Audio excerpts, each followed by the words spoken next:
Yes, dear students, welcome in another video of Operation Research. Today we are going to discuss under the topic of game theory, very important methods of game theory, that is dominance method. Then dominance method is based on dominance principle, which is based on if in any strategy dominates other strategies, then that what we do, the later strategy is ignored. सो जिस स्ट्रैटी की कम value होगी other than दूसरी value से उनको हम ignore कर देंगे। इसके पीछे रीज़न क्या है कि जो भी डोमिनेंट स्ट्रैटी होती है that will not affect the solution in any way. अब dominance method can be applied in case of pure strategy and mix strategy. So what are the various steps involved in calculation of dominance method?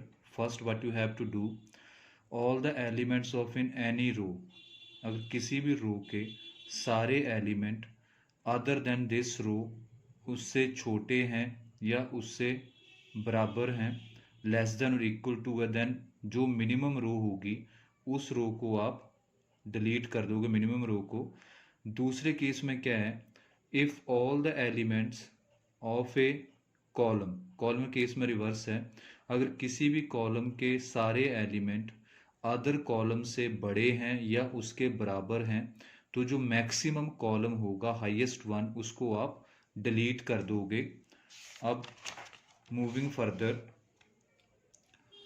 अब आपके मन में question arise होता है, अगर किसी case में किसी क्वेश्चन में हम डोमिनेंस मेथड में इस पोजीशन में नहीं है कि हम सारी वैल्यूज़ को एलिमिनेट कर सकें, या किसी ना तो हम किसी रो को रिड्यूस कर पा रहे हैं ना ही हम किसी कॉलम को रिड्यूस कर पा रहे हैं, तो उस केस में 2x2 के मैट्रिक्स में कैसे कन्वर्ट करोगे? देन उसके लिए हमारे पास एक सोल्यूशन होता है कि आप कोई भी दो रोज़ ले लो, उन दो रोज़ की एवरेज निकाल के अगर वो एवरेज अदर देन उन दो रोज़ जिनकी आपने एवरेज ली है वो एवरेज किसी भी रो के बराबर है या उससे बड़ी है, तो जो मिनिमम रो है उसको डिलीट कर दो।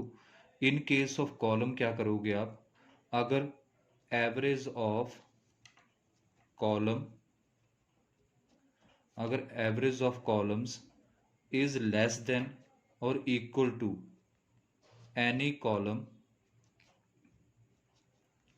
देन व्हाट वी डू, हम उस कॉलम को हम उसको डिलीट कर देंगे।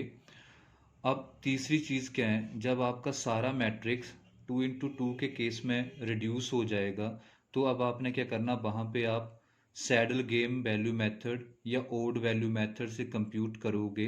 बट कीप इन माइंड, अगर आपके पास सैडल पॉइंट एग्जिस्ट कर रहा है या नहीं कर रहा है, देन उस केस में अगर क्वेश्चन में आपको स्पेसिफिकली कहा है कि आपने सैडल डोमिनेंस मेथड से क्वेश्चन को सॉल्व करना है, then you have to solve the question by the applying dominance method. So let's understand this concept with the help of following example. Player is the maximizing player, player B is the minimizing player. So उनके पास दोनों के पास 3x3 का matrix है ये। अब सबसे पहले हम क्या करेंगे, आप सैडल पॉइंट अप्लाई करके देखोगे, रो में से मिनिमम वैल्यू को सर्कल करो। जैसे पहली रो में 2 मिनिमम है, दूसरी में 2 है, थर्ड में 1 है। कॉलम वाइज आप उसको स्केयर करोगे। अब 2 6 4, फर्स्ट कॉलम में 6 सबसे हाईएस्ट है, उसको स्केयर कर दिया आपने। सेकंड में 8 है। सो कोई भी वैल्यू इस गेम में 0 सर्कल और स्केयर इकट्ठा नहीं हो रहा, so there will be no saddle point. Now अब हमारे पास क्वेश्चन अराइज होता है कि हम डोमिनेंस मेथड को अप्लाई करेंगे, then what we do, you can see in this case. अब हम क्या करेंगे, यहाँ पे एग्जाम्पल को आपको ज़्यादा क्लियर होगा। 2 6 4 8 2 1, अब 3 रोज हमारे पास, रो 1 रो 2 एंड रो 3।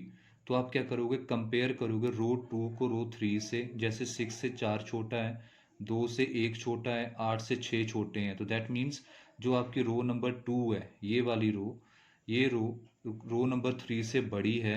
तो आप क्या करोगे, रो 3 को डिलीट कर दोगे। इस रो को आप जब डिलीट करोगे तो आपके पास एक रिड्यूस मैट्रिक्स बच जाएगा। यू कैन एलिमिनेट इसको आप डिलीट कर दोगे रो को। डिलीट करने के बाद अब थर्ड रो आपके पास डिलीट होगी। अब आपके पास 2 रोज बच गई हैं, 3 कॉलम्स बच गए हैं। देन मूविंग फर्दर, अब रिड्यूस मैट्रिक के केस में हम क्या करेंगे, अब आपके पास 3 कॉलम आप कंपेयर करोगे। जैसे थर्ड कॉलम है, इसमें से 3 2 से बड़े हैं, 8 से 6 छोटे हैं। So third column column number 1 से बड़ा है, तो हम क्या करेंगे, हाईएस्ट कॉलम को डिलीट कर देंगे, एलिमिनेट कर देंगे। उसके बाद हमारे पास 2 × 2 का मैट्रिक्स बच जाएगा, दैट इज़ 2 × 2 का मैट्रिक्स है। अब हम यहाँ पर क्या करेंगे, इसको सॉल्व करने की कोशिश करेंगे। पहले सैडल पॉइंट देखेंगे, same row minimum, column maximum, but there is no saddle point. Then in 2 × 2 matrix we can apply odd method. अब ओड मेथड में क्या है, आपके पास 2 8 6 2 द्वारा लिख लिया। अब आपने जब वैल्यूज निकालनी है प्लेयर ए के मुताबिक देखोगे तो साइन इग्नोर कर दोगे आप, 6 - 2 4 आ गया आपके पास। अब जब दूसरी स्ट्रेटजी देखोगे उसकी, तो उसके सामने क्या आएगा, 2 - 8 -6 बच रहे हैं, but sign is to be ignore, so 6 4 + 6 = 10। Similarly in this case player 1 क्या स्ट्रेटजी अडॉप्ट करेगा, उस केस में उसके पास 8 - 2 6 आ गया, 2 - 6 4 आ गया। अब वर्टिकल और हॉरिजॉन्टल आपके पास जो ये टोटल है दैट शुड बी सेम, ये सेम होना चाहिए। अगर ये सेम है देन आप ओड मेथड अप्लाई करोगे। फिर क्या करोगे, आप फार्मूला लिख के इस वैल्यू को इससे मल्टीप्लाई करोगे, इसको इससे मल्टीप्लाई करोगे और दोनों को प्लस कर दोगे, तो ये आपके पास A1 है, ये आपके पास B1 बच जाएगा। तो आपका फार्मूला आ गया, ये आपके पास फार्मूला है, इसको लिखना ज़रूरी होता है। देन आपके पास फिर वैल्यू ऑफ गेम कैसे आएगी, 2 × 4 6 × 6 / 10। आप इसको सॉल्व करते जाओगे, 22.5 आ गया। अब जब प्लेयर स्ट्रेटजी अडॉप्ट करेंगे तो क्या करोगे आप, जैसे ये वैल्यू है प्लेयर ए की 4 है, 4 को आप डिवाइड कर दोगे 10 से, पहली स्ट्रेटजी आ गई। प्लेयर ए की दूसरी स्ट्रेटजी है 6 / 10। सिमिलरली 6 / 10 4/10। सो ये प्लेयर ए और प्लेयर बी की स्ट्रेटजीज आ जाएंगी। सो इस तरीके से हम डोमिनेंस मेथड को सॉल्व करते हैं। I hope so dear student the application of dominance method, how we compute the dominance method, that is clear to everyone. Thank you.